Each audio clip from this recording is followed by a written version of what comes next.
Let me just try to verify. Yes, we are live. We are live.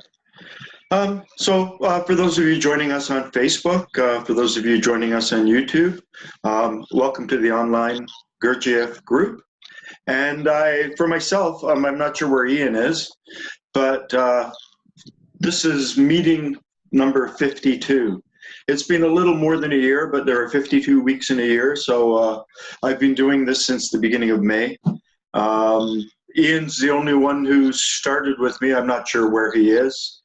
But the most important part of these teachings are the inner work. And last night, a phrase kind of popped in my mind. The only way to grow your inner being is to do inner work. Now we can do inner work wherever we are. Inner work may be as simple as just becoming aware of our body, just trying to orient our body in space. Hey Ian, how are you? Hey Alan, hey guys. This is meeting number 52. You were right there at the beginning. It's been a little more than a year because we took a few weeks off at Christmas, but just to let you know that. So I didn't know if I'd last 5 sort of meetings. I didn't quite think I would go this far, but here we are. And on Facebook as well. Hisham, are you there? Can you hear us?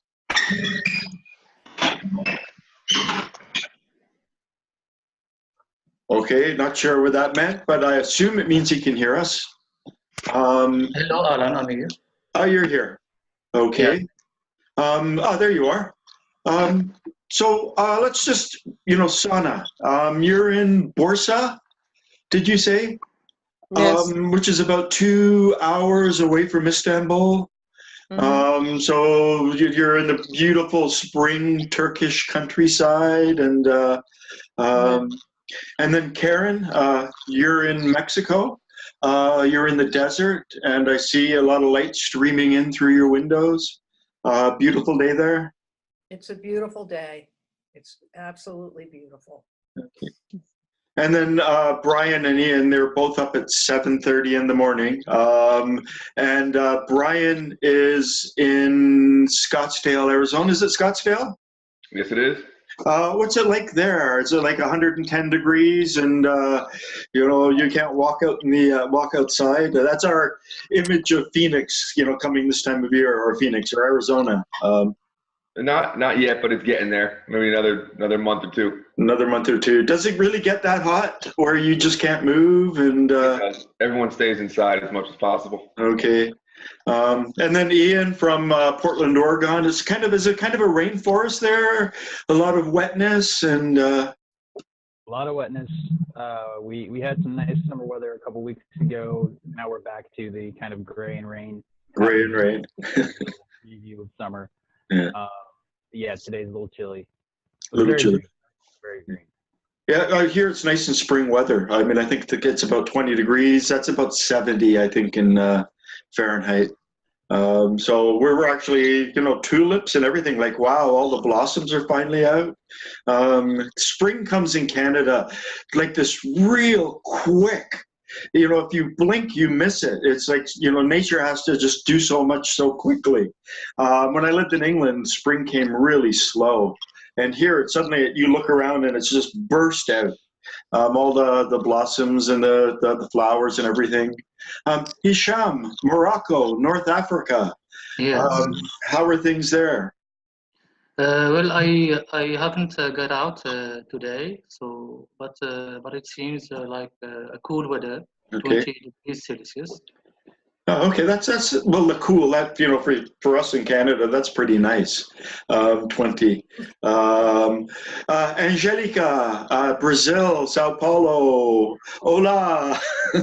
How are things down there? It's cold, 20 degrees. Cold. It's 20 degrees here, and it's warm. For 20 degrees is beautiful weather this time of year. It's wonderful for us. Yes, it's beautiful, but most of the time we have a high temperature, Yeah. and when suddenly 20, 19, then it's cool for us. Yeah. Well, I guess you're almost in the middle of winter. Another month, June 21st, will be the peak of winter for you and the peak of summer for us. And the south of Brazil, Yeah. it's cool. It's cold. Sometimes It's cold. it's more cold, and São Paulo more, not so much. And Yeah. even more, we don't have a winter. Winter time is rain time. Rainy time. Okay. 27, 28 degrees winter.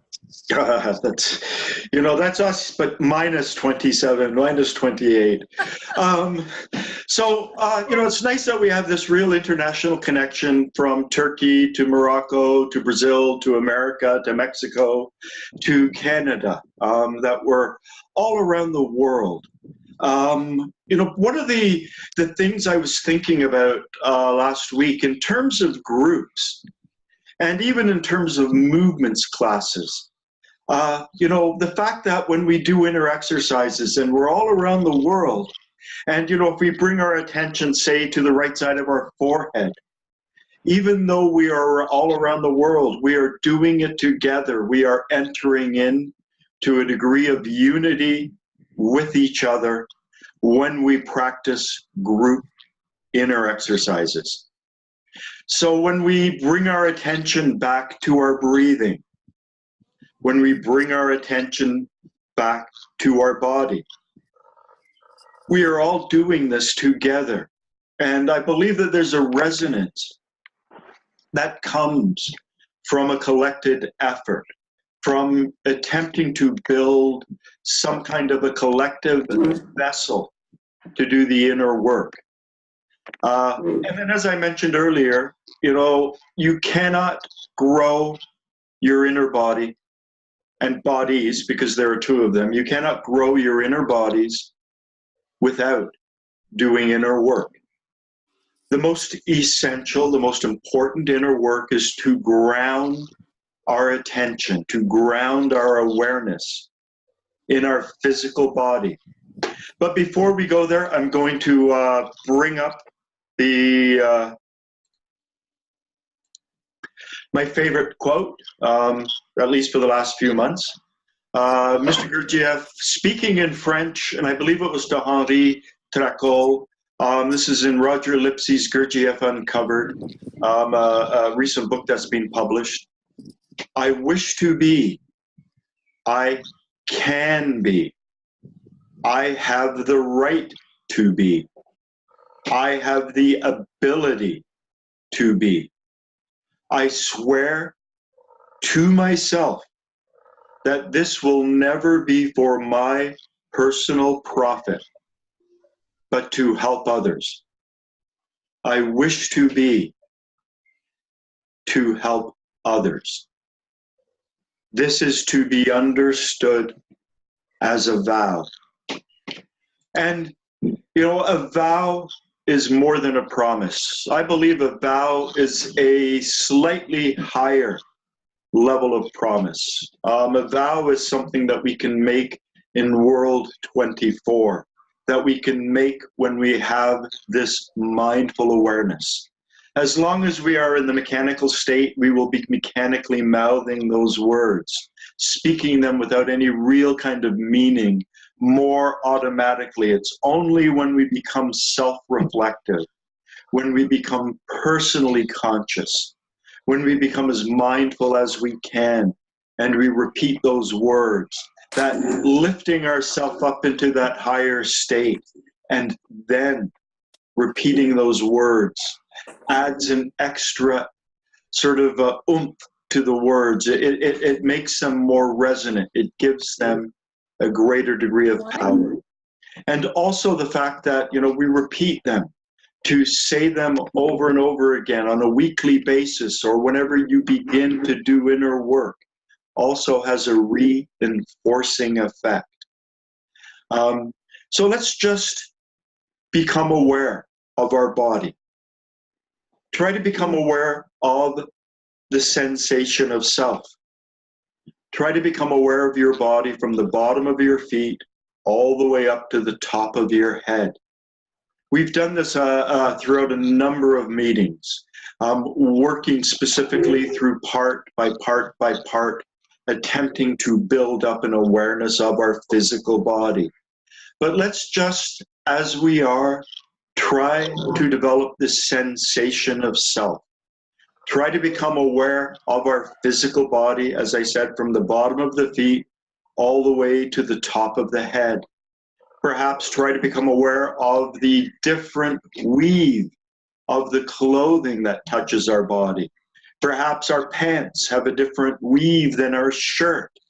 Really try to notice the difference in cloth that's covering our body. Try to become aware of the sensation of air that touches our face, the hair on our head, any jewelry we may have. And then bring our awareness back in to our body. Try to sense the entire body as one organic whole. And then let's use a little bit of the imaginative faculty of the head brain and try to become aware of the connection between our body and the earth herself. I have a meetup group called Toronto Mindfulness Walks. And I like to take them down into the valley near the river where I am and have them sit down on the ground and really look at the earth in front of them and to recognize that we physically are walking, talking, moving clumps of earth come to life. The elements of our body, the minerals in our body, everything that's within our body, the physical body, the organic self in World 48 actually belongs to this earth. All of the molecules in my body came from the earth. If we ponder and realize that we started as a single cell organism, and then we began to draw nutrients to ourselves through the umbilical cord from our mother's blood, from our mother's food supply, which in turn came from the earth. It came from the produce of the earth, came from the life that was raised on the earth. And pulling all of these elements, all of these minerals from the earth to create my body, to create our bodies.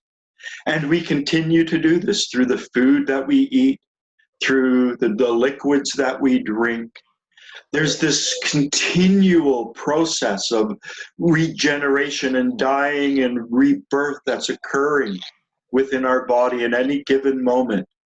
In any half breath, approximately 50 million cells in our bodies die and are regenerated.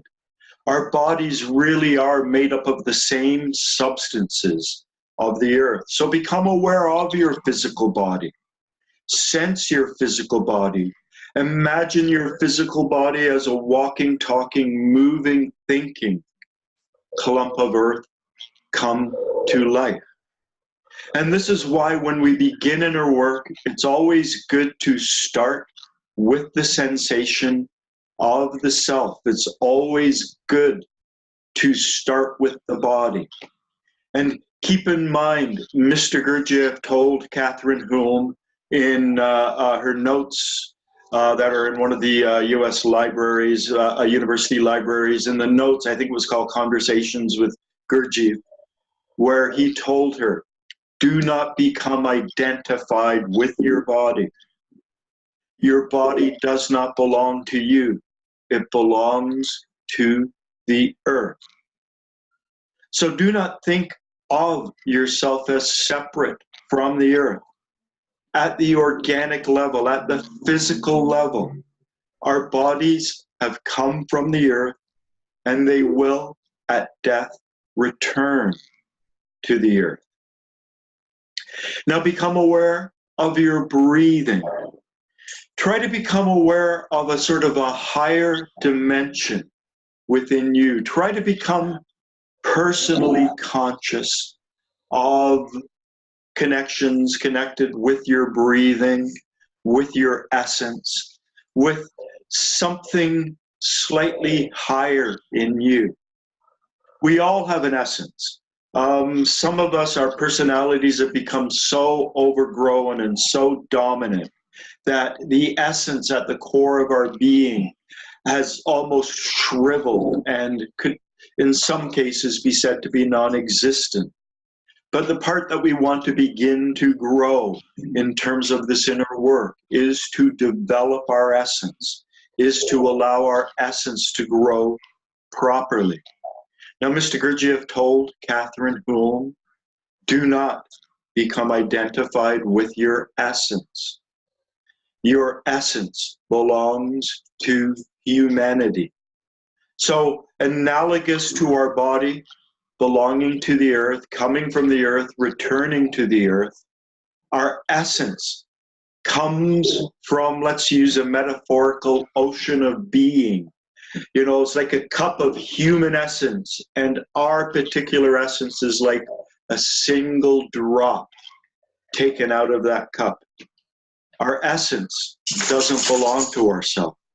The level of mindful awareness, the level of personal consciousness, the level that's fueled by this mindfulness, the part that begins to grow inside my Kesjan body, is not really mine. It belongs to humanity. And then there's the real I. And I haven't spent a lot of time talking about the real I. But the real I is the self in World 12. And that can be rightly said to be something that is ours. However, for most people, it's in an embryonic form and it needs to be grown and developed. And that again is one of the aims of inner work. First, we grow our Kesjan body, and then our Kesjan body becomes a vessel or inner container for this higher body, which then becomes a vessel or container for the energies of the Godhead. At least that's how it was explained to me once in a Gurdjieff Bennett group. So we are creating these vessels within us. And so whenever we work, our work necessarily involves our physical body.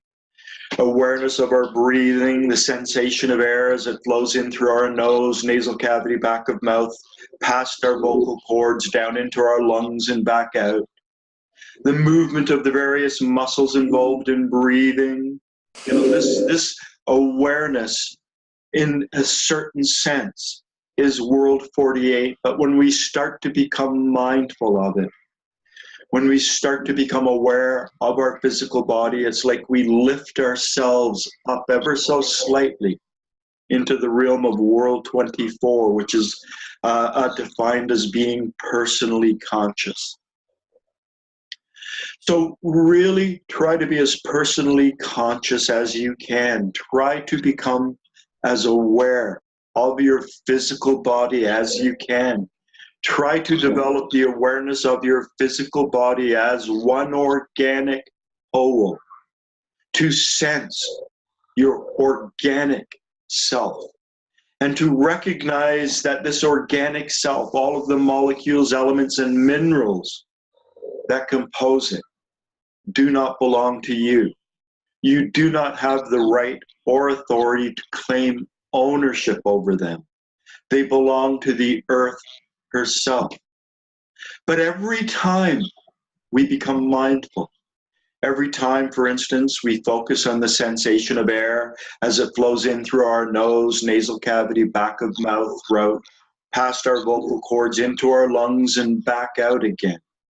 Every time we become aware of the movement of our diaphragm, our abdomen, the muscles between our ribs.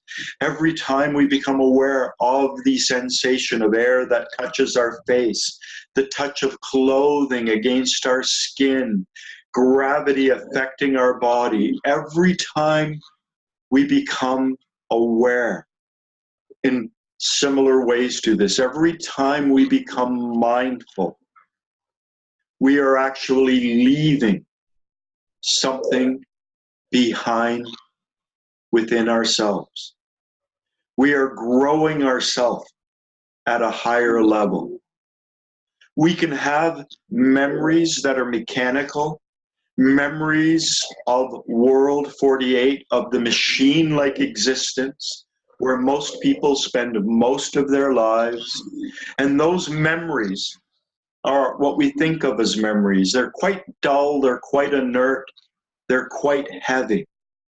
But every time we step up to that next level, every time we become personally conscious, every time we become mindful, we are also leaving behind memories.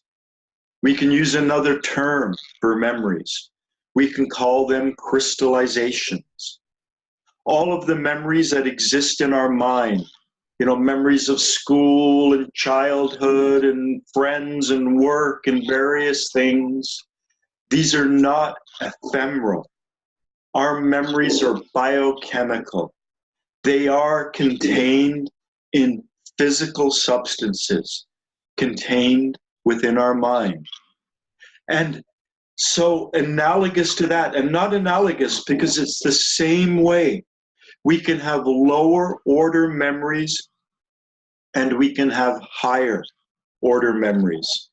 We can have this crystallization at a very mechanical level, at the mechanical self in World 48, at the level of the physical world, at the level of the earth. Or we can crystallize memories in World 24, the planetary realm, the realm of personal consciousness, the realm of mindfulness. And so crystallizing these higher order memories, perhaps the sensation of my hand, maybe even the sensation just of the pads on the tip of my fingers. This awareness leaves a higher order memory, a higher order crystallization within us. And because the difference between World 48, the earthly realm, and World 24, the planetary realm, we can sort of make certain generalized statements. We can say that World 24 is twice as intelligent, twice as vibrant, twice as refined as World 48. So when we become aware of our hands, when we become aware of the skin, the flesh, the bones of our hands, when we really strive to become as mindful as we can of our hands, we are leaving a higher order, a more intelligent, a more vibrant memory behind, inside of ourselves. And memories grow, and there's a certain crystallization that happens. So, like a stalactite growing drop by drop from the ceiling of a cave, 1 drop, nothing, 2 drops, nothing, 3 drops, nothing.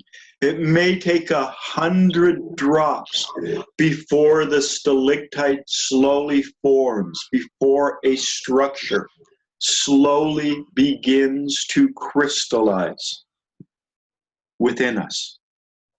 And so this is the reason why we do these exercises over and over and over. We bring our awareness back to our body. We develop the sensation of self. We develop that mindful awareness of our organic self, that awareness of our body as one organic whole. Mr. Gurdjieff used the term sensation of self, that awareness. Every time we are aware of the sensation of self, it's like another little drop falling from the roof of the cave. Now, Mr. Gurdjieff talked about pouring from the empty to the void. Most memories, most experiences are like pouring from the empty to the void. nothing remains. I think he talked about, just fodder for fleas. Nothing really remains behind. Our normal memories have to be reinforced. If someone learns a language, their native language, and then they move away for 50 years, they lose a lot of that native language because it wasn't reinforced. So we grow this inner body through our inner work, through becoming aware of our physical body, through becoming aware of the sensation of breath, through becoming aware of our body breathing. However, this is not the end of the story. The inner work really needs to be conducted in the proper form and sequence. This is analogous to a child learning a language. Any small child can be taken anywhere into the world and learn the language of the environment and develop it to a native speaker competency. But it's a little bit more complex than that. There are some languages, for instance, like English, which are subject, verb, object. I ran there. I saw him. There are other languages which are verb, subject, object, languages such as Irish or Arabic, where it would be ran I there. They're called SVO. The first one is SVO. The second one is VSO. And there's a third type of language, such as Korean, which has the subject, object, verb. So I there ran. So you have to, as a child, they hear these things, and they can't hear one type and then another type and then another type and then another type. It starts to get confusing. They hear a language, and the language crystallizes in them in a certain form and sequence so that they can begin to understand what people around them are saying. So it crystallizes all language. The children hear language with a certain syntactical order, a certain sequence. And within them, the words and the word order and the structure and the syntax of language slowly crystallizes in a meaningful order. Now, Mr. Gurdjieff has a chapter in Beelzebub Tales called The Proper Form and Sequence. Because it's in tales, it's like a brick you have to smash against your head over and over and over again, and until either the brick breaks or your head breaks.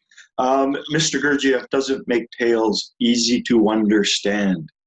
But in that chapter, he talks about the proper formation, the proper crystallization, the proper form and sequence to developing our inner body. And primarily, we've got to slowly become more and more mindful of all three of our brains. So we've got a head brain. Try to become mindful of the light flowing into your eyes. Try to become aware of the form all around you. Try to become aware of what is in your peripheral, of your vision. Then try to become aware of what you can hear.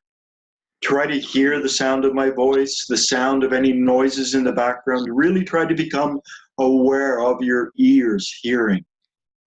Try to become aware of the scent around you, the smell, the odor of the air surrounding you. Be mindful of your nose receiving that scent.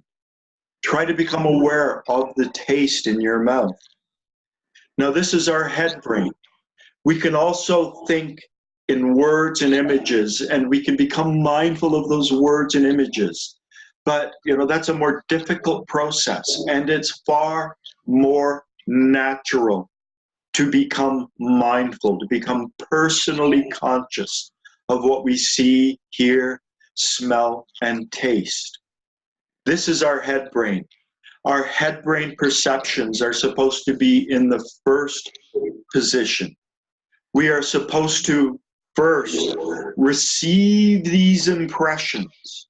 So in terms of the proper performance sequence, we receive these external impressions through our head brain, through the light coming in through our eyes, through the sound coming in through our ears, through the smells coming in through our nose, through the taste buds coming in through, or through the taste coming through our taste buds.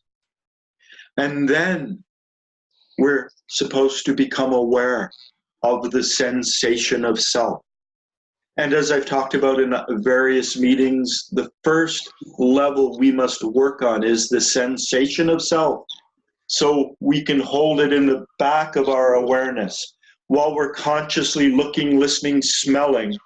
In the back of our awareness, we have to be able to hold the sensation of self. So even though we begin to work on the physical body, on this awareness of our physical body, on this perception of our organic self first, we only do this so we can get so good at this awareness that we can then become aware of what we see, hear, smell, and taste. And so Mr. Gurdjieff describes the head brain that consciously or mindfully looking, listening, smelling, and tasting as the positive end of a battery, as the positive diode, and the sensation of self as the negative diode. And between these two, it leads to the development of feelings, to the work on the transformation and transmutation of our emotions. So the proper form and sequence is to become aware of what we can see, what we can hear, what we can smell, what we can taste, while sensing our physical body as one organic whole, and then attempting to energize, to add energy, to become aware of emotion, particularly sort of a more higher, more joyful sense of emotion. And this is connected also with the breath. There's an aspect of the breath that's involved in sensory awareness, that is involved in the sensation of self, but there's an aspect of breath that's involved in higher emotions. So consciously or mindfully looking, listening, smelling, tasting, while sensing our body, and between the two of these becoming aware perhaps of some joyful, blissful, peaceful, loving feeling, not a negative feeling, a really high, positive feeling. And when we do all of these properly, we leave crystallizations of a higher order within ourselves. We create this internal crystalline structure, which then, as crystals, it's able to work with energy, it's able to do things, but within this initial crystalline structure, the Kesdjan body that grows through this inner work within ourselves, we then create the platform to create an even higher body within ourselves, the higher being body, the real I. And the real I then becomes capable of connecting with some of the highest forces in the universe, so that we can almost become like these conduits, these links that ultimately join heaven and earth, the highest and the lowest. If we look at the diagrams that I've shown repeatedly through these meetings, we can see that the highest level of man is right up there connected with the lowest level of the Godhead, that we actually become that last link that joins all of organic life with the highest. But we do it through the creation of these bodies within us. And these bodies are only created through inner work. So become aware of what you can see. Become aware of your eyes receiving light.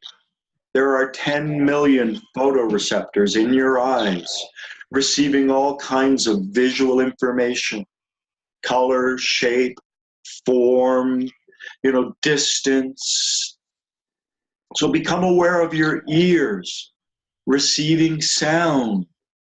Become aware of those sound waves traveling into your ears and exciting your eardrums and the inner hairs in your ears. Become aware of the odors in the air. Become aware of your nose smelling the odors. Become aware of the taste in your mouth. Become aware of the taste buds in your mouth, on your tongue, the roof of your mouth, receiving taste. Try your best to consciously look, listen, smell, and taste all at the same time. Try to overlap these perceptions. So you consciously look, and you consciously listen, and you consciously smell, and you consciously taste all at the same time.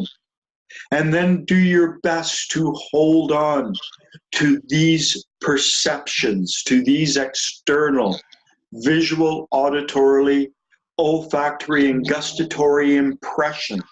Try to become as mindful of the information coming to you through your head brain, through the organs of awareness in your head brain, while sensing your body as one organic whole. Aware of looking, listening, smelling, tasting, while aware of your physical body as one organic whole. Aware of looking, listening, smelling, tasting, and aware of the sensation of self, positive and negative. And then, as Mr. Gurdjieff said in chapter 9 of In Search of the Miraculous, he said, and if you're lucky, try at this point to breathe in a tiny dollop of joy. Try to breathe in a higher emotion. Consciously looking, listening, smelling, and tasting, while sensing your body as one organic whole, and then consciously breathing in and trying to become aware of a tiny dollop of higher joy. And this is the proper form and sequence for the proper growth of our Kesdjan body. It's not something that happens willy-nilly. It's not something that happens by practicing this exercise and that exercise and that exercise. Ultimately, we are aiming to develop this three brain awareness, the head brain, the body brain, and the feeling brain. We're trying to develop this three-brained awareness so that we can become three-brain beings. So again, become aware of what you can see, hear, smell, taste, while sensing your physical body or your organic self, the sensation of self, while also doing whatever you can to attempt to breathe in a tiny feeling of joy. And the interesting thing is, this doesn't have to be conducted in the morning from 10 to 10:15. We can develop this awareness when we're walking down the street, when we're sitting on a bus or on the subway. We can develop this awareness when we're sitting at our desks. It doesn't take long to develop this three-brain. I mean, it takes years to develop the three-brain awareness, but once we've developed it, we can activate it very quickly, almost instantaneously, to become three-brain beings. Now, one final point is this is an energetic state. It's like gasoline in a car. When the car runs out of gasoline, it stops. It can no longer move. When we run out of the requisite energy within ourselves to transform this energy, we can no longer do it. Mr. Gurdjieff told his students in Paris during the Second World War to not spend more than a third of their day on inner work. You know, he said we need time to allow the organism to rest. here he also said something interesting. He said, even awakened man experiences the level of mindful awareness and experiences the level of mechanicality and falls asleep. The difference is between the awakened man and other people is that they're able to step into that waking state, but they don't live there 24 hours a day. He said that when he was engaged in the dollar business, he valued antiques and gave prices for them and did all sorts of stuff. He said in those states he was half asleep. And by that he meant he wasn't in the awake state when he was in the dollar business. He was in a little bit of a lower state. And apparently when he was at Taliesin, Frank Lloyd Wright's sort of retreat for architects, I think it might be Minnesota, I forget exactly where it was. Mr. Gurdjieff loved to go to the cinema, the theater, every Saturday night. And he said that when he wants to go to sleep, he would go to the cinema. And he wasn't talking about sleeping. He was talking about waking sleep, that mechanical state. So those people out there who claim to be awakened all the time, take it with a grain of salt. They move up and down through all of those states. The difference between them and a normal person is a normal person is trapped in one room of a large house, whereas the person who's awake can explore the other rooms.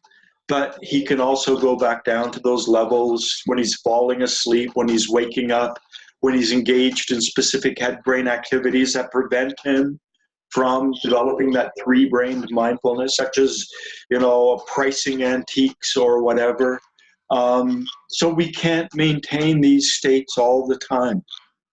But every time we enter these states, anytime we do as much as we can, we are crystallizing a structure within ourself that will allow us to contain even higher energies and transform higher energies, and to ultimately, metaphorically, become that link between heaven and earth. So as you've been listening along, I hope you've been doing these exercises. I know as a hypnotherapist, when I tell people, I'm aware of my hands and I can sense the bones in my hands, my fingers, I know that my clients are sensing their hands. So we've done inner work now. We've done this inner work. We've crystallized a tiny smidgen, maybe a drop of that roof of the cave. Some of us may be actually forming structures. Others, there's no sign of structures yet. It takes a lot of work. It takes a long time. It takes many drops from the roof of the cave for a structure to crystallize. But this is our ultimate goal. Our ultimate goal is to be able to be a channel, so to speak, to be able to be an instrument that can connect with those highest forces. And because all of life is within us, we not only have the level of invertebrates, or vertebrates, the invertebrates, the plants, the minerals, the metals, they're all contained within us. We can actually become a bridge between heaven and earth. And this, according to my understanding, is the purpose of awakening. We don't awaken to extinguish ourselves and to achieve nirvana. We don't awaken to achieve liberation from the earth. Those are world-denying philosophies. Those are world-denying paths. We awaken to become instruments within this world, instruments capable of bringing these higher energies down and linking heaven and earth. This is the essence, as far as I'm concerned, of esoteric Christianity. And this is what Mr. Gurdjieff, he said this is esoteric Christianity, but he said not in any shape like Christianity as we understand it. So the medieval monks, who said that man exists between the animals and the angels, they got it partly right. We can elevate our being and connect with higher and higher realms, higher and higher forces. So let's just finish with the collected state exercise. This has been a little weird, sort of a digression lecture, talk / inner exercise, but let's become aware of the fact that our body has an atmosphere. Let's collect the atmosphere back around our body. Keep it about a meter, 1.5 meters wide. So imagine that we are surrounded by this sphere, this bubble, this cocoon. Our atmosphere, draw our atmosphere back to ourselves. Keep our thoughts tranquil. Keep our feelings tranquil. Keep our sensations tranquil. Keep this collected state. Keep our atmosphere tranquil. And in a moment, I'm going to count from 1 to 3. And when I get to 3, let's just breathe it in. And then as we breathe out, imagine something of this inner work remains inside us, that it settles, that it crystallizes, that it helps to grow our inner being. 1, 2, 3. And then as we breathe out, imagine something remains. And then Mr. Gurdjieff recommended always ending inner exercises with an affirmation. So silently in your mind, repeat after me. May results from this exercise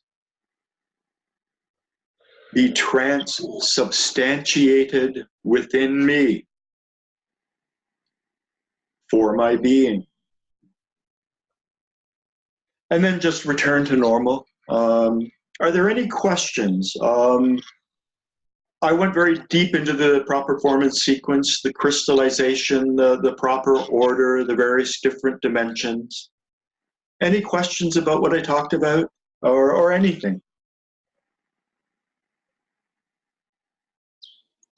I can say something very briefly, that every now and then when I come back awake for even a second or half a second, and just like now in the exercise, and I realize how deep asleep I am, and it's like a moment of terror I cannot describe. And I realize I have been not tasting anything or smelling anything or anything. I'm totally I was almost dead before I'm being awake for this moment or something.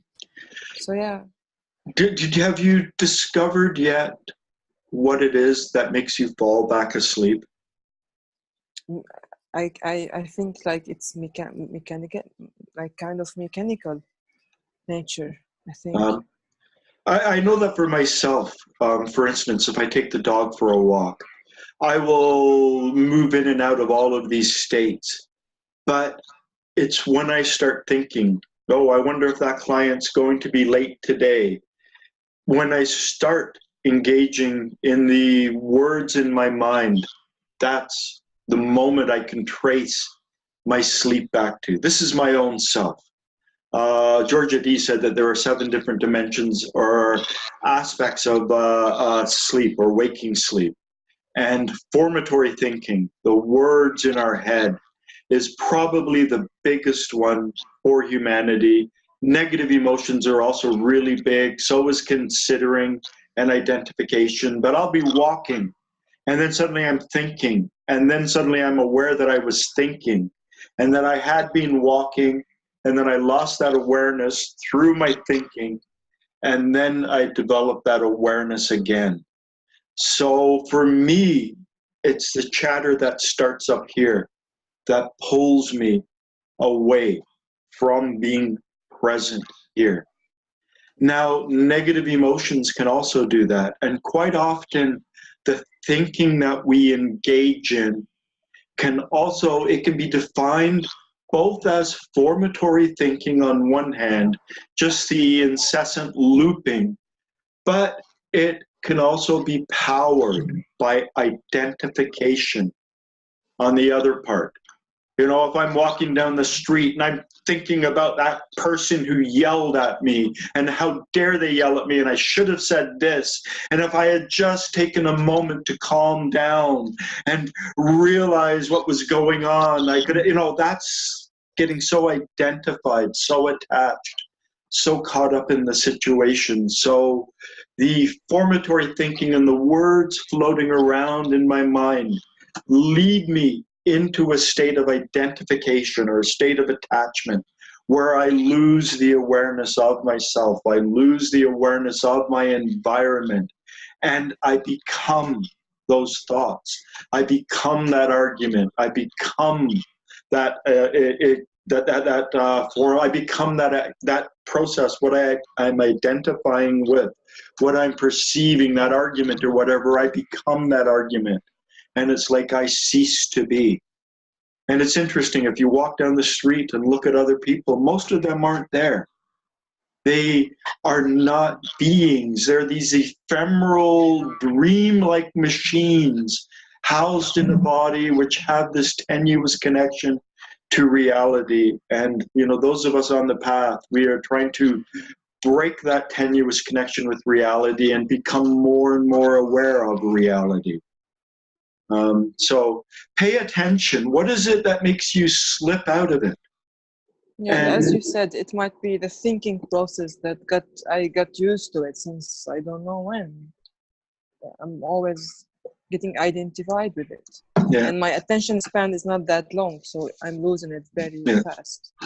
Well, I mean, you were involved behind the scenes, you know, in the production of a television station, and journalists and the media, they're really head brain.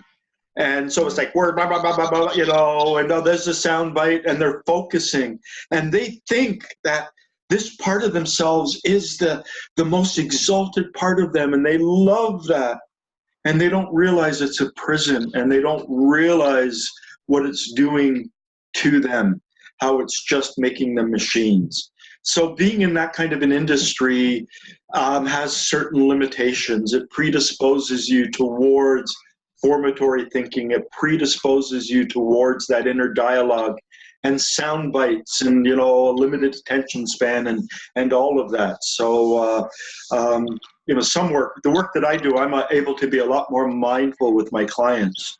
I try to be in a mindful state when I'm talking to them. I try to be as mindful as I can when I'm hypnotizing them. I have the luxury of doing this. Someone, say, who's a lawyer, and what goes on between their head, you know, during work doesn't belong to them. It belongs to their client, or people who have to engage at a deep level, their head brain, academics and whatever, they get trapped up there. And they think it's wonderful because they haven't begun to become aware of these other dimensions of their being. But those of us on the path, you know, when those thoughts come, become aware of how they trap us, how they limit us, how they just take over. And sometimes they take over because we've run out of energy. So sometimes they take over and just allow them to take over. Sometimes at the end of the day, I just scroll through my Facebook feed in this state of waking sleep because I don't have the energy to lift myself up. And this actually also brings back to the point of, the best time for inner work is in the morning. If you do an exercise like the morning sitting for a little over 22 minutes in the morning, or you practice some kind of morning work sitting in a chair quietly, you will be feeding your being with those higher energies, and you will be able to do more inner work throughout the day. So there's a sort of a magical quality that comes from doing inner work right after we wake up. It gives us an additional charge of fuel that allows us to be more aware throughout the day. So it's always good to practice something in the morning. Myself, you know, I don't do a formal sitting in the morning, but when I wake up, I like to spend the first 10 minutes not moving, just lying there, really inhabiting my body, inhabiting my environment, inhabiting my room, really trying to bring myself back to my body. And then, of course, when I begin to move, the dog is there looking at me and, you know, walk, walk. And so I go to the toilet and then I take him for a walk. And during the walk, I try to be as mindful as possible. So I try to consciously look, listen, smell, taste. I try to sense my body. I try to become aware of feelings. And for me, I try to become aware of where I lose it and where I regain it. And I try to trace it back to the moment I've lost it. And what was it that made me lose it? What thought pulled me away? And to try and figure out the nature of that thought. If it was just a formatory thought, sort of a mechanical thinking, if it was a form of identification, if there was some kind of negative emotion involved in it, the nature of the identification. I try to become more aware of the differences and how I can be walking down the street and in one state and another state and another state, and I can flip through these. So, you know, try to become aware, try to focus on this inner work, try to notice where you are present and where you are not, and try to notice what it is that stops you from being present. That will tell you where you are leaking energy. It will tell you where you need to work on yourself. And the mystical path, the healing path, is also the healing path, because not only should we be striving to lift ourselves up to these higher states, we should also be engaging in the process of self-observation, which is a form of mindfulness, self-study. Anything in the teachings that begins with the word self, with a hyphen, is a form of mindful awareness. So not only should we be lifting ourselves up, but we should also... Okay, sorry, my internet went down briefly. Fortunately, Zoom automatically reconnects. I don't know what you said. Hopefully you had a nice conversation. That's one of the things I like about Zoom. I don't have to connect it. It just waits. Any questions, any comments about what I've said? Any observations about your own inner work, about losing it, coming back to it? I have a quick question. Brian? Yeah, we'll go with Brian first. Just the difference between imagination and daydreaming, or is that kind of the same thing? Well, the thing is with Mr. Gurdjieff, you have to understand that Ouspensky didn't spend long enough with him. And so, you know, for instance, self-love, Mr. Gurdjieff to someone else other than Ouspensky said self-love is a dirty thing, but self-love is also a noble thing. That there are two different dimensions, two different aspects of self-love. That positive self-regard where I'm not going to be a doormat, I'm not going to let people walk over me, is a very important characteristic.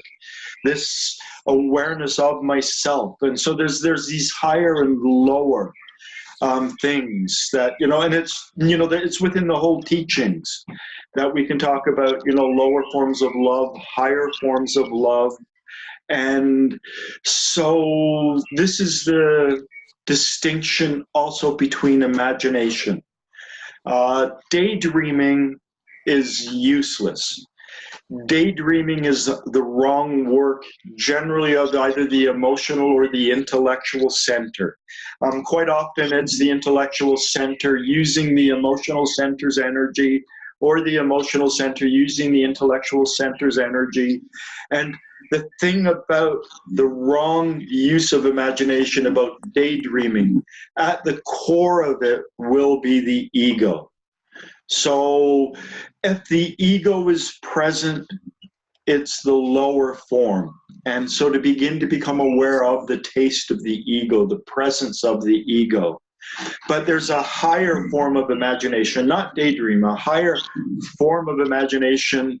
Mr. Gurdjieff uses other terms like active mentation. So the higher form of the imagination, active being mentation, is actually a very good thing. in the Herald of Coming Good.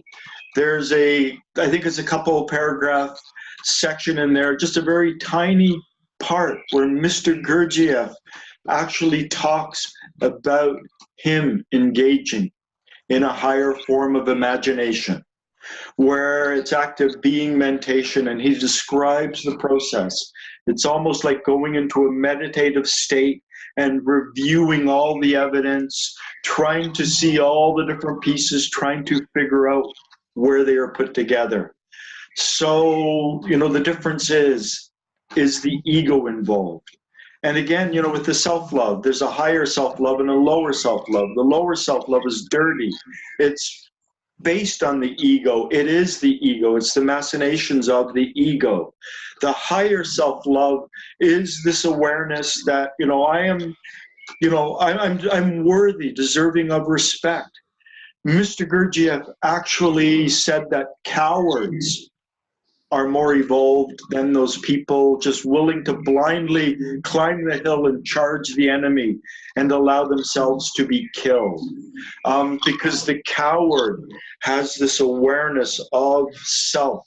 They have this awareness of their body. They have this awareness of death and an awareness of how precious life is. So they have sort of a higher form of self-love that leads to self-preservation, where that lower form of self-love leads that person to climb up and charge the enemy and get shot down. It's like, for my king, for my country kind of thing. Those heroics which kind of mess us up. So as within a lot of things within these teachings, there are lower and higher dimensions. And it's the presence, it's the flavor, it's the taste of the ego lurking in the background, the me, my, mine lurking in the background that differentiates the higher from the lower. The lower, it's like World 48 phenomenon. It's sort of very mechanical. The higher is something different. So the lower form of imagination, daydreaming, is just this, there's a lot of egotism, and it's all about me and putting me in a heroic role and having good emotions and imagining a good situation. Whereas the proper use of imagination is as a more objective, impersonal faculty of working through a lot of information that we received. Ian, you had a question. Yes, I was wondering if we could touch on the idea of multiple eyes, and small topic, I know. How that, if there's a way to kind of fit that in with the different worlds. I think the multiplicity of eyes, those eyes and the power of those eyes is very mechanical. So it would be World 48.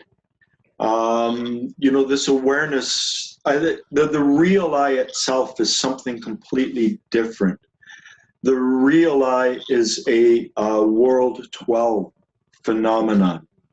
Now, the multiplicity of eyes, again, if you read In Search of the Miraculous, then if you read Views from the Real World, and those two books should be read together.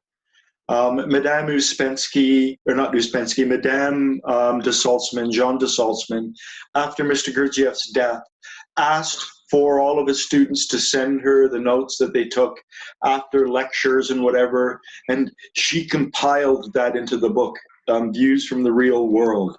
And I believe that Views from the Real World is a bit of a counterweight to In Search of the Miraculous. That Ouspensky didn't spend long enough with Mr. Gurdjieff, and so there are certain ideas within Ouspensky that have not been properly developed. And you can see a lot of misconceptions in the Gurdjieffian community because they put too much of a reliance on that one text. To read it in balance with Views from the Real World adds sort of context and a shade, and then to read both of those together with Beelzebub Tales adds another shade. I know that when I first tackled tails in 2003, I was really interested in finding the multiplicity of eyes in tails.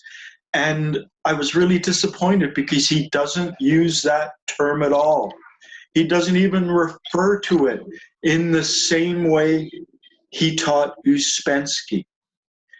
In tails, he talks about 3 selves, and these selves can be further divided. So the multiplicity of eyes, it's not this nebulous multiplicity of eyes. There are certain eyes that are associated, for instance, with the head brain. There are certain eyes that are associated with the body brain. There are certain eyes that are associated with the feeling brain. And if you realize the body brain eyes are different than the head brain eyes, then you can begin to tease these apart. You begin to get a better conception of what it is. Mr. Gurdjieff also said it's as if there are 3 people inside ourselves. He didn't say it's as if there's a multiplicity of people inside ourselves. There are 3. There's the head brain self, there's the body brain self, and there's the feeling brain self. And they work at odds with each other, and we flip from one into another, into another. I know that this was years ago, and they're probably still doing it today. One of the initial things that the Gurdjieff Foundation would talk about to illustrate this, they would say, you go to bed with the desire to wake up and exercise, and then you wake up and you turn the alarm clock off. I've taken that and I've expanded it to explain it a bit more. Imagine there you are, you're online, you're reading Health World or something like that, and it's talking about the benefits of exercise, increased lung capacity, lower blood pressure, clarity of thought, and you're reading this with your head brain. And your head brain becomes aware of all of these dimensions to exercise. And your head brain goes, I've got to start jogging again. I've got my shoes. The weather's great now. I can just get out there. And so the head brain says, I'm going to set my alarm for 6 o'clock tomorrow and get up and go running. 6 o'clock tomorrow, head brain's fast asleep. The alarm wakes the body brain. And the body brain is like, I'm tired. I need more sleep. And so the body brain takes over. That particular eye within the body brain takes over, and you roll over and you turn the alarm off. And so that example that has been given to numerous people through the foundation is really more an example of the difference between our head brain and our body brain. And so a lot of these differences and these multiplicity of eyes, in a sense, they have to be sorted out. That waking up, if you've ever done that and you've had a modicum of awareness, turning the alarm off, you're so tired, you will have had a taste of one of the body brain, one of the physical eyes. And you will realize how that physical eye is opposed to the head brain eyes, to the head brain desire to exercise. So a lot of the opposition is really because these different eyes are coming from different brains. And so the head brain acts in isolation, and the body brain in isolation, and the feeling brain in isolation, and they're always in conflict with each other. So rather than just, take this concept of that Ouspensky popularized of the multiplicity of eyes, recognize that all of those eyes fall into one of 3 categories. And then to begin to try to figure out which category that particular eye is in. And it's also important to try to become aware within ourselves that we are in a particular I. That's why that, the head brain, reading the health online magazine about all, if you can become aware of that part, your head brain, doing that, you can get a taste for the head brain, and you can get a taste for one of the eyes within the head brain. And then if you can take a little brief snapshot of that body brain eye that wakes up grumpy, needing more sleep, you can begin to get a sense of an eye, a flavor of the body brain. And then we also have feeling brain eyes. We don't have to have a fully developed feeling brain. It's like this grumpiness, just this negativity quite often. We slip into feeling states, and we're grumpy, or we're angry, or we're upset.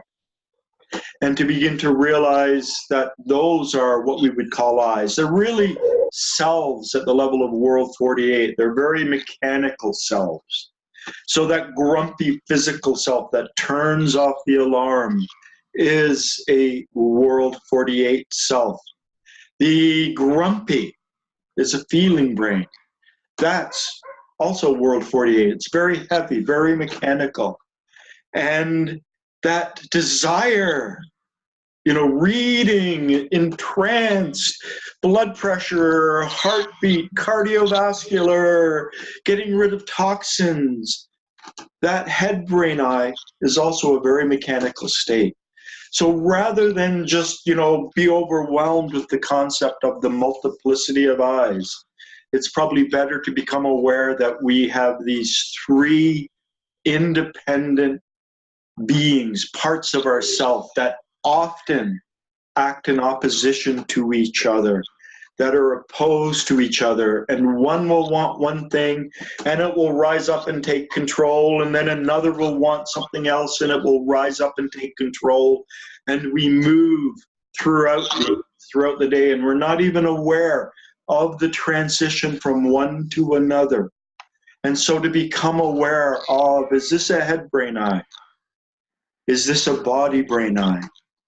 Is this a feeling brain eye? A head brain eye will be more linguistic. It will be more connected with our thoughts and thinking, and the thinking process, and comparisons and various different things. The body brain eye will be of a completely different quality. It will be more physical. One of the aphorisms on the study house wall, do what it does not like. The it Mr. Gurdjieff was referring there to was the body. First, we work with the body. We oppose the body. We set tasks up that the body hates. The beginning of the work is with the body. It's with that physical center. And after we develop that, then we begin again to work with the head. So, the body wants to sleep, doesn't want to go running. So you bring an active will, a little bit of willpower to that, and you get up and go running. The body wants to eat. You stop eating. I was just thinking yesterday about an exercise that Mr. Gurdjieff gave one of his students during the war, during the Nazi occupation. He told the student to not eat the last thing on his plate. And the student came back and said, I can't do that. And then Mr. Gurdjieff said, okay, don't eat the second last thing on your plate. So rather than leaving the last morsel behind, leave the second last morsel behind. Giving this person the opportunity to observe themselves, to observe a particular eye. And that eye was controlled by the stomach. It was controlled by the appetite and the desire to eat. And so that exercise gave that man the opportunity to just try at one moment of the day to focus on a specific changing of his eyes. And it was at the end of a meal. The meal could be as big as the guy wanted. but he was to leave the second last morsel, to become aware of those conflicting parts within themselves. So a physical eye is very different than a head-brain eye. And they're very different from the feeling brain eye, the emotional eye, that grumpiness or that anger or that fear or that torment or whatever it is that we feel emotionally. And to begin to categorize those eyes, according to the three brains, to begin to make more sense of it. The way Ouspensky described it, it's too philosophical, it's too abstract, it's too nebulous. Ivan becomes Peter, and then Peter signs a contract, and then Ivan has to live with that contract and talking about those things. It's more nebulous, but when you understand it's related to the head, the body, and the feelings, and to become aware of the opposition between these parts and how each one wants to be independent and how we lack the unity, because the head brain wants to wake up and jog and the body brain doesn't, and to slowly begin to unify the self. Mr. Gurdjieff told Ouspensky to nominate a deputy steward, a work-related eye, a part of ourself that is interested in the work, and try to strengthen that part. And all of us here, we've been doing that. We may not have been aware of doing that, but because we're all here, we have to have been doing that. We have to have been trying to bring that control back to a central authority within ourselves. Another metaphor is like there's a kingdom, the king's gone to sleep, and the first minister acts like the king, and everyone is not performing their roles. And before the king can awake, a deputy steward has to be appointed and to bring order back into the kingdom so that people begin to perform their rightful roles and begin to function properly. The head brain is not meant to daydream. It's not meant to use that visually emotional faculty to imagine ourselves in good situations or re-arguing a point or whatever. The head brain is really supposed to compare and contrast. Is this apple better than this apple? Is that theory better than this theory? So, to understand, what the brains are supposed to do, the feeling brain is supposed to feel its way towards the truth. So it's not supposed to compare feelings. That's the wrong work. So it's supposed to notice if something feels good or if it feels bad, and that's a form of intelligence.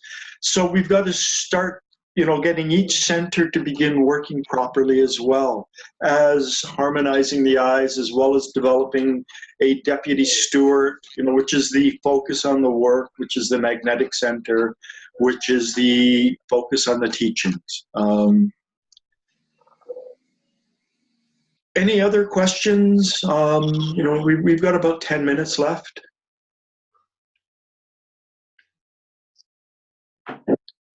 Okay, something goes with what I was talking about today, and something I haven't really talked about in great detail, because the potential for imagination to get involved in this process can, allow people to think certain things that are not true.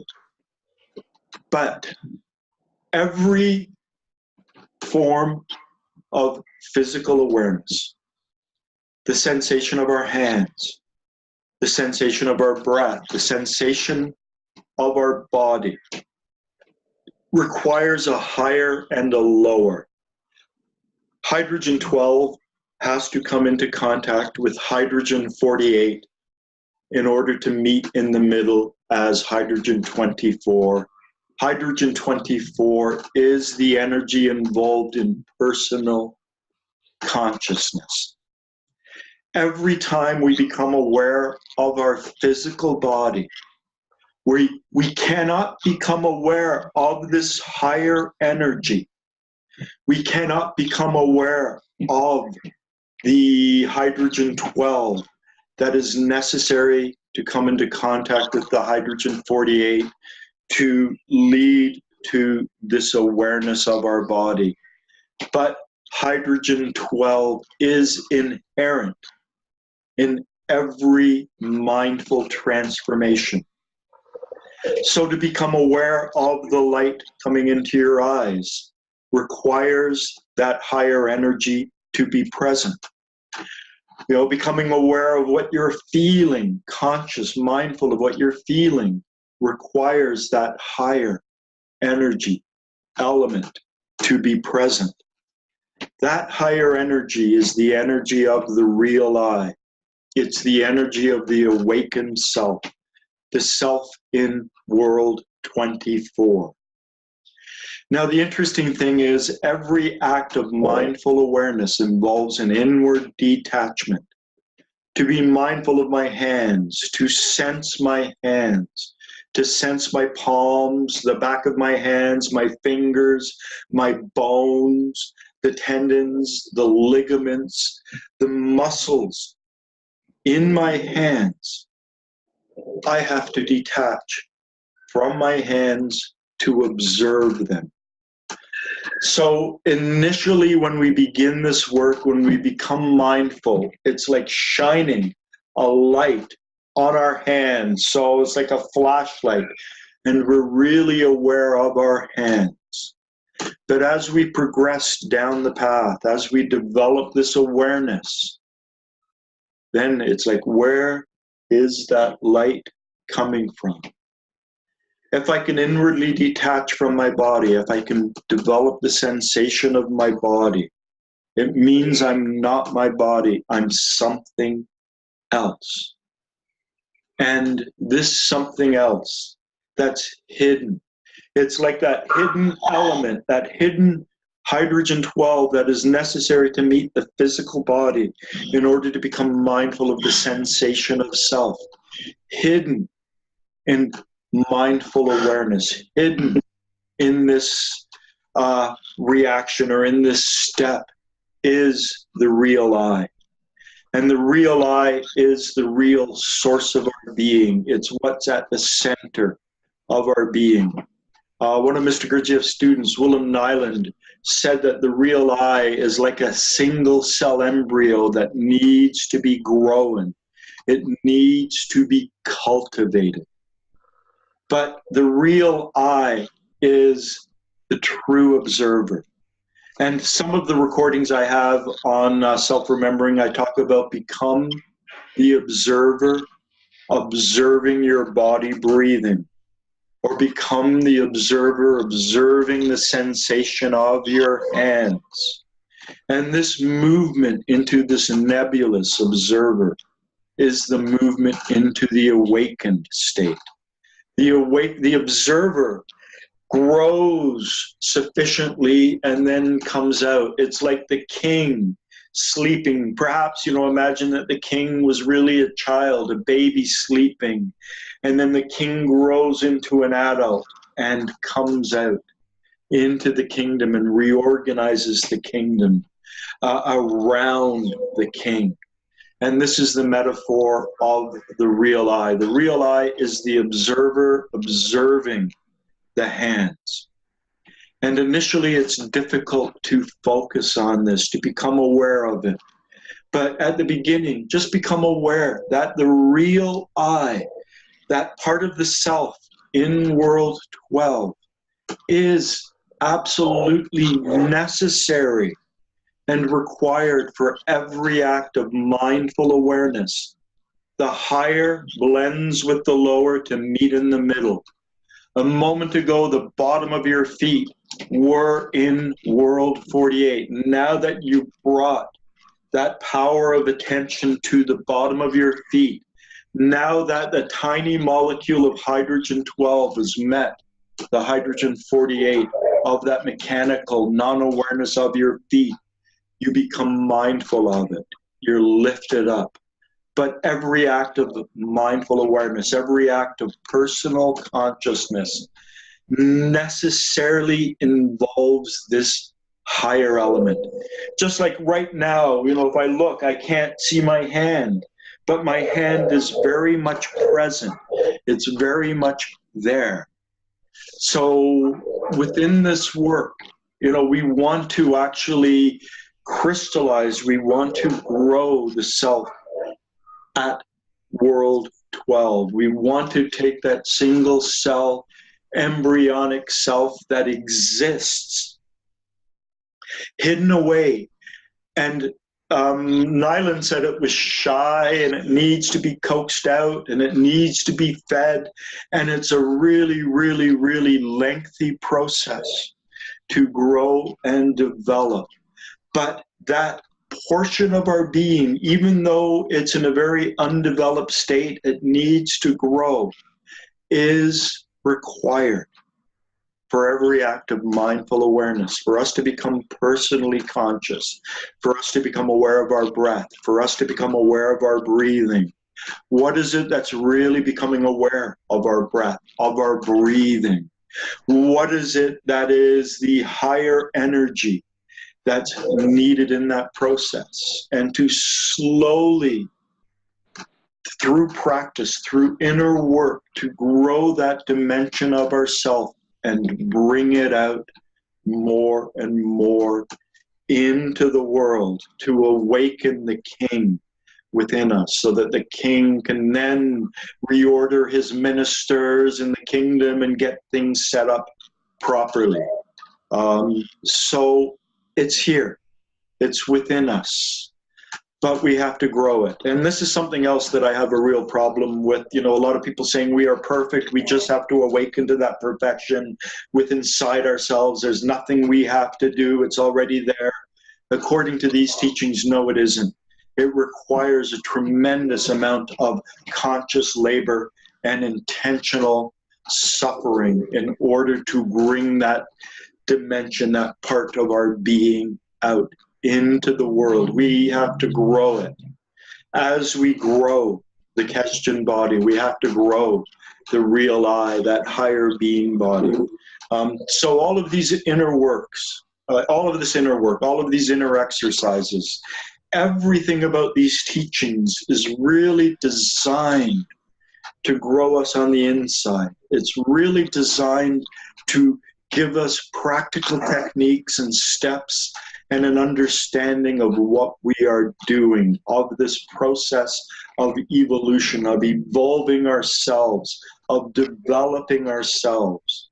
And again, as I mentioned earlier, we're not doing this for ourselves. We are doing it for our fellow humans and for the earth herself, that we do not exist in isolation. And so this is a very world affirming as opposed to a world denying philosophy. Rather than seeking liberation, rather than seeking moksha or nirvana, we are actually seeking to transform higher energies as we are in this earth in order to help this earth and to help humanity. So run out of time. We filled up the time. It's now approximately noon. I would like to thank you all for coming. You know, focus on yourself, do inner work, find out where you're leaking that energy, find out where you need to be fixed, and begin to try to work on yourselves. To, you know, if you have a lot of problems with anger, put yourself in a situation that makes you angry again and again and again and again until you no longer get angry in that situation. You know, if your body brain is continually hijacking your inner work, force your body to do something. Maybe hold your arms out for 10 minutes, which becomes quite the exercise in awareness. Do things to counter it. Work on yourself. Develop your own exercises. Figure out where you're leaking energy. Try to counter that. At any rate, thank you all for being here. And did I mention to you? Yeah, I mentioned to you, Ian. This is show number 52. So you know, a year of watching. If you watched it every week, it's been like a year and a little over a month because it took Christmas off. But thank you for being here. Looking forward to seeing you all next week. Take care. Thank you, everybody. Thank you, Allan.